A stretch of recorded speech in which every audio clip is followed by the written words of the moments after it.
Isang kape, isang checkout, isang swipe. Hindi mo alam, unti-unti ka nang nalulugi. Sa maliliit na gastos na akala mo, wala lang. Pero bakit ganon? Hindi ka naman bumibili ng mamahalin. Pero bakit ubos agad ang pera mo kada cut-off? Kung napapailing ka ngayon habang nanonood, oo, para sa'yo itong video na to. Ang mga impormasyon na ibinabahagi sa video na ito ay para lamang sa edukasyon at dagdag kaalaman. Hindi ito itinuturing na personal na financial advice.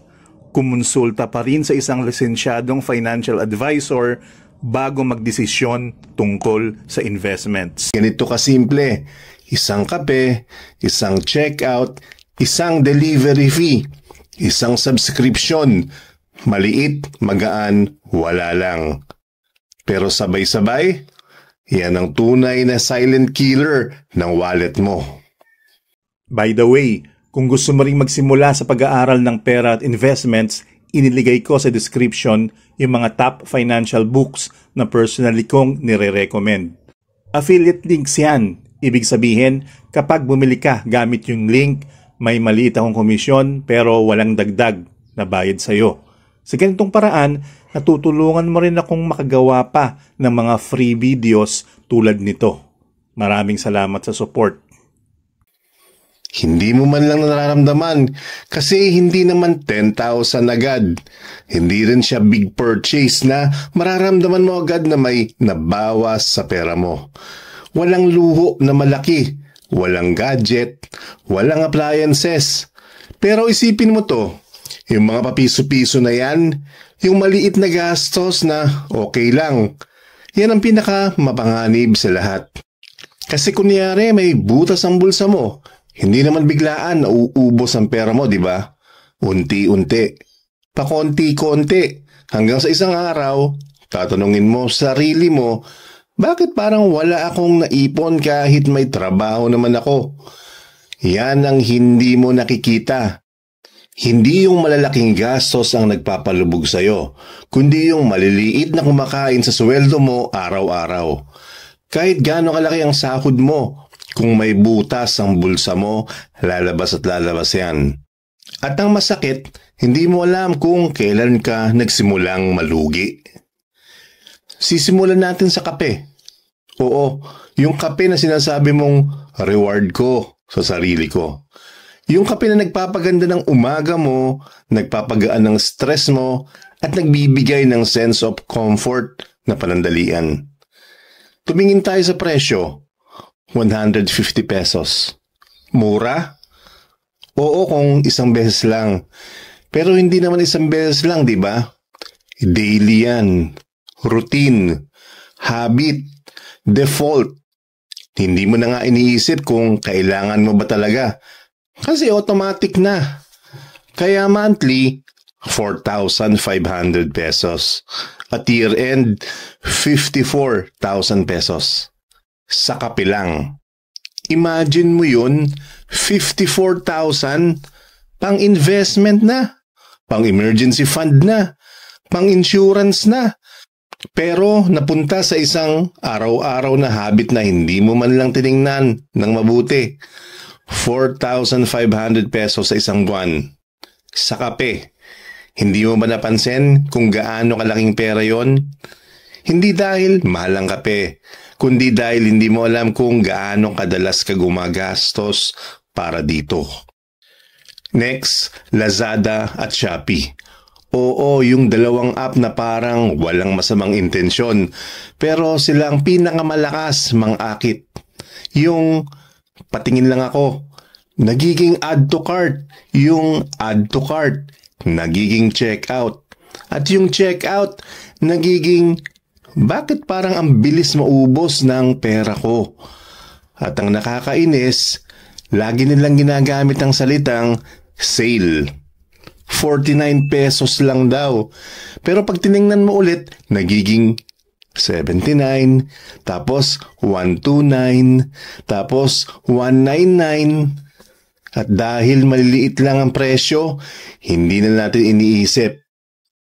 Kasi kung ganito tayo mag-isip, mura lang naman, Reward ko lang naman. Minsan lang naman. Pero ang tanong, minsan lang ba talaga? Mura nga, pero ilang beses mo yung binili ngayong buwan? Ilang 49 lang naman ang hindi mo na binilang. Ilang beses kang napabay kasi may 20 pesos off voucher. Ilang beses kang nagpauto sa free shipping. Hindi mo napapansin kasi hindi naman isang malaking gastos. Pero sa totoo lang, doon na uubos ang pera mo. At syempre, ang delivery apps. Yung akala mo lifesaver kapag pagod ka. Pero sa totoo lang, wallet killer siya kapag hindi mo binantayan. Kasi ang galing nila magpakita ng presyo, di ba? 149 lang. Sounds cheap. Sounds worth it. Pero di mo nakikita yung nasa baba. May delivery fee, may service fee, may small order fee. Minsan may packaging fee pa. Yung 149 mo, biglang nagiging 280. Minsan 300 pa. Para saan? Para hindi ka tumawid ng kalsada. Para hindi ka magluto ng 10 minuto. Para hindi ka lumabas kahit 1 block lang. Convenience, pero may kapalit. At ang kapalit, yung pera mong sana napunta sa mas importanteng bagay. Hindi masama mag-deliver. Pero kung araw-araw ka nag-o-order, doon na nagkakaroon ng problema. At yung mga online subscriptions mo, ito yung gastos na pinakamadaling makalimutan kasi hindi mo naman ito binabayaran ng manual. Hinuhugot na lang sa account mo. Tahimik, walang paalam, walang remorse. Tulad ng Netflix, Spotify, Disney Plus, YouTube Premium, mobile apps. At minsan, may isa ka pang nakakalimutan, yung trial na hindi mo na nakancel. Kaba, surprise, may bayad na pala. Ang ganda pakinggan, di ba? 149 pesos lang. Kaya hindi mo na siya iniisip. Pero hindi mo rin napansin, na 5 na pala sila. At minsan, 6. O mas malala, hindi mo naman ginagamit lahat. Ngayon, gawin nating simple. 149 pesos times 5 equals 745 per month. At ang masakit pa, automatic pa yan. Ibig sabihin, kahit hindi mo ginagamit, kukunan ka pa rin ng bayad. Yan ang tunay na subscription trap. Hindi mo nakikita, hindi mo nararamdaman. Pero buwan-buwan, may nakadukot na pera sa wallet mo nang hindi mo sinasadya. Ngayon, isipin mo to ng seryoso. Pagsamasamahin natin lahat. Kape araw-araw. Check out paunti-unti pero madalas. Delivery dahil hindi ka makapag-decide kumain.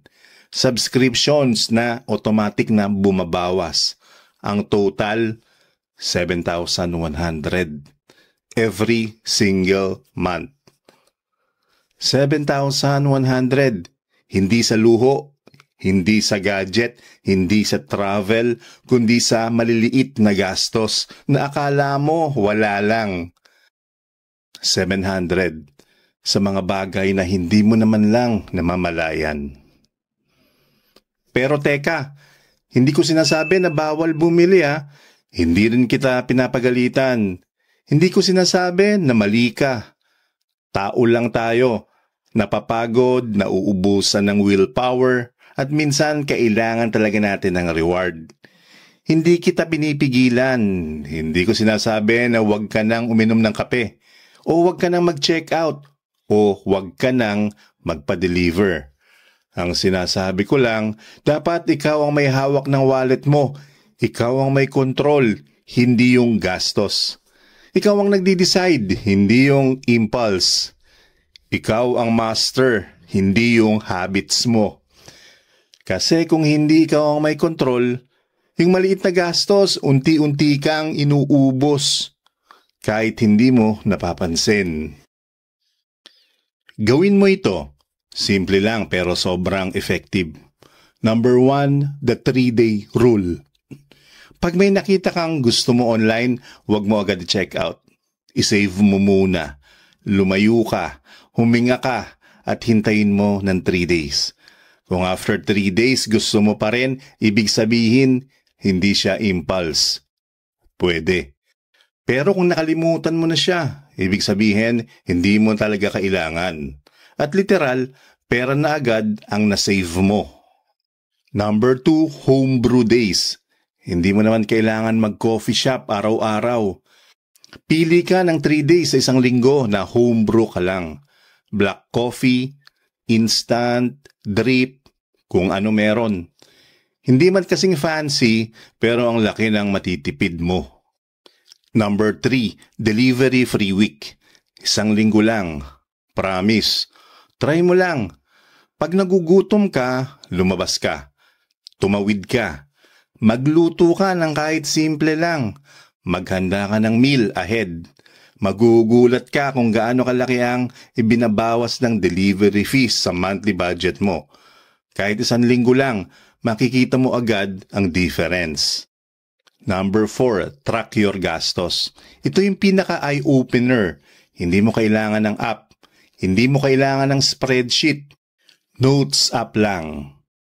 Every time na may ginagastos ka, kahit 20 pesos lang, isulat mo. At sa dulo ng linggo, tingnan mo. Promise, maiiyak ka sa makikita mo. Hindi dahil sa guilt, kundi dahil sa wakas, nakikita mo na kung saan talaga napupunta ang pera mo. Hindi mo kasalanan kung bakit ka napapagastos. Design talaga ng mundo ngayon na swipe now, regret later. Pero alam mo kung sino ang may choice? Ikaw. Hindi mo kailangan maging mayaman para magbago ang buhay mo. Kailangan mo lang bantayan yung maliit. Kasi yun yung unti-unting sumisira at yun din ang pwedeng unti-unting magpabago ng future mo. If gusto mo pa ng mga real talk na money tips na talagang pang Pinoy, subscribe ka na. At simulan na natin ayusin ang wallet mo habang kaya pa.